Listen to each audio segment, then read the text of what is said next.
Donc très très rapidement. Alors je vous propose, vous vous levez et nous allons rejoindre, vous suivez Martine, nous allons rejoindre donc ce bureau, ces différents fauteuils. Je dois vous dire, Patrick, que je suis venue en pantalon parce que... Oui, c'est vous qui allez essayer les fauteuils. Quelqu'un nous a conseillé ce fauteuil, nous lui avons demandé de le tester, mais pour pouvoir s'asseoir dedans sans tomber, il est nécessaire de ne pas avoir de jupe, ce qui me semble quand même un préalable très dangereux.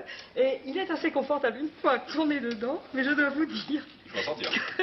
Premièrement, je ne suis pas sûre d'arriver jusqu'au bout parce que d'un seul coup, il s'en va. Qu'est-ce que ça donne comme siège alors, docteur? Écoutez, s'il avait un coussin, ce serait très bien. Il faudrait le tester. Peut-être est-il confortable pour certains lombalgiques, mais j'en doute fort. Pour le J'en repos doute fort. En tout cas, Tenez, pour y rentrer. reculez un tout petit peu. Là. Oui. Voilà. Juste sur le micro, ce sera parfait. Bon, pour y rentrer, pour en sortir, il faut déjà se livrer à certaines contorsions.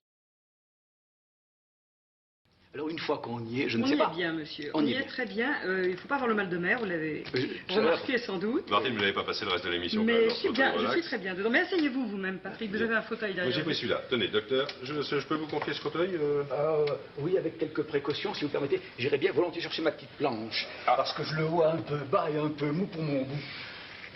Alors, il y a toute une série de sièges. Par exemple, on va les prendre de la gauche vers la droite pour que nous puissions les suivre. Il y a le siège de toile classique qui est un peu le siège de camping ou le siège moderne actuellement dans les domiciles.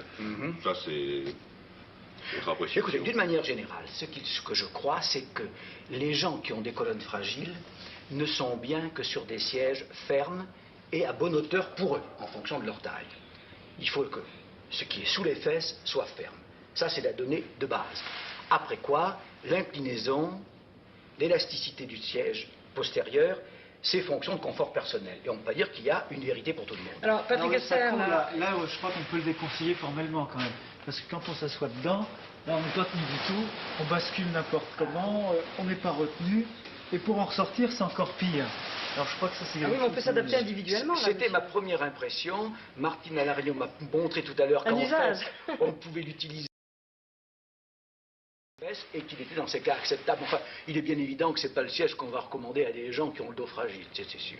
Alors moi je suis sur une chaise assez dure, mais je fais partie de ces gens qui n'aiment pas bien avoir des dossiers en arrière. Parlez-moi des dossiers. Eh bien, je viens de parler du dossier, je crois que c'est affaire tout à fait personnelle. Je suis pas bien. Fonction d'habitude, fonction de morphologie, et vous avez des gens qui se sentent bien quand ils sont légèrement inclinés, d'autres qui se sentent bien quand ils sont droits, mais alors que je reprocherai à ce siège, si on doit y rester, c'est qu'il n'a pas la couloir. Alors, parmi tous ceux-ci, lequel vous élisez?